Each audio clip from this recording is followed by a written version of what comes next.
Welcome to YOUCANIC. Today in YOUCANIC we have a 2014 Chevy Cruze. I'm going to show you how to replace your dome light. This is the dome light, the one that's in the middle of the car. So basically behind your passenger and driver's seat. And so it'll illuminate the back seat for your riders back there. So we just need a small screwdriver to be able to pop this off, or a good non-marring tool.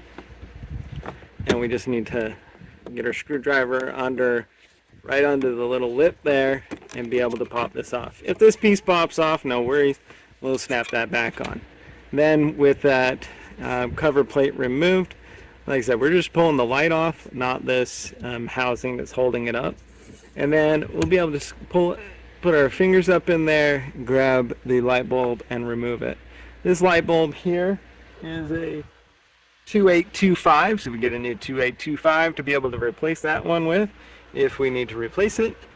And then, or when you need to replace it, and then line it up, install, press it in there, and then be able to put our pieces back on, and just being able to line them up with the corresponding tabs and lock it into place.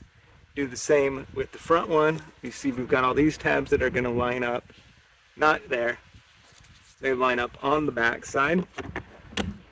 And then just snap that all and lock it up into place.